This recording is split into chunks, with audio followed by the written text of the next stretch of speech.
kisah mistis misteri bus malam rute Wonogiri, Jakarta. Di tahun 2006, banyak orang masih ingat soal kejadian aneh yang dialami para penumpang bus malam antar kota.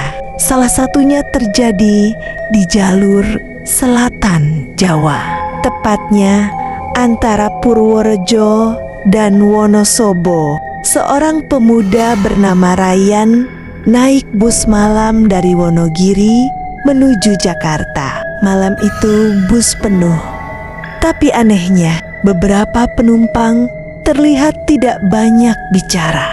Mereka duduk diam, wajah pucat, sebagian menunduk. Ryan merasa suasana di dalam bus berbeda dari biasanya. Ketika bus melewati hutan lebat di daerah Purworejo, hawa di dalam bus tiba-tiba sangat dingin.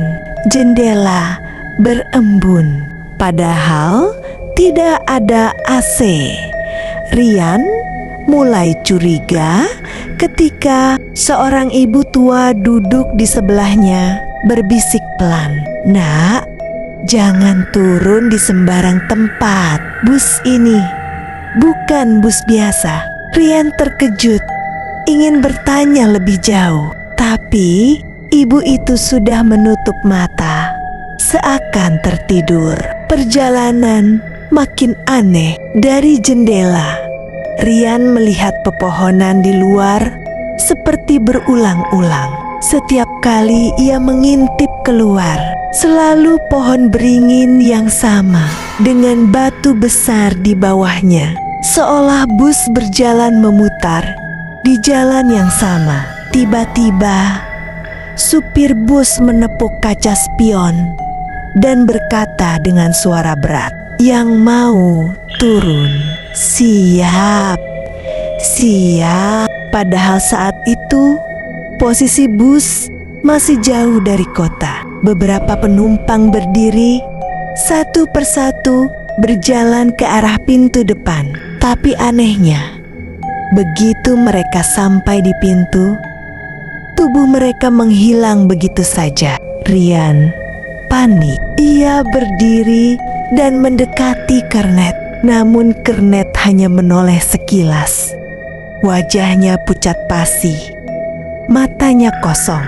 Bus melaju semakin cepat, tapi anehnya tidak pernah sampai ke tujuan.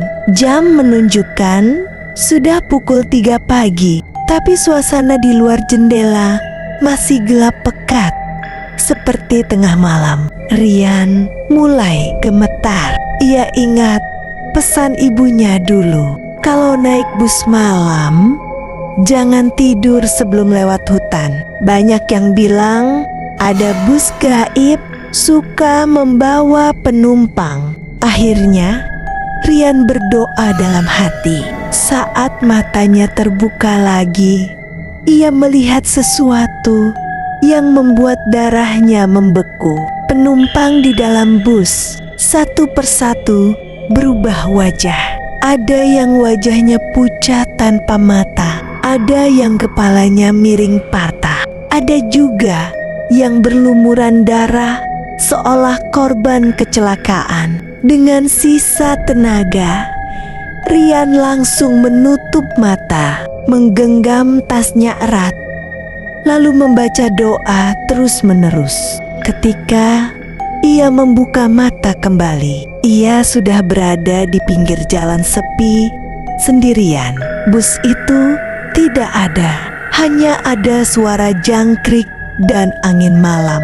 Keesokan paginya, warga menemukan Ryan terduduk lemas di tepi jalan, tepat di dekat tikungan berbahaya yang dikenal angker. Orang-orang berkata, di jalur itu sering ada penampakan bus gaib yang konon membawa arwah korban kecelakaan bertahun-tahun lalu. Ryan selamat, tapi sampai hari ini ia tidak pernah mau lagi naik bus malam.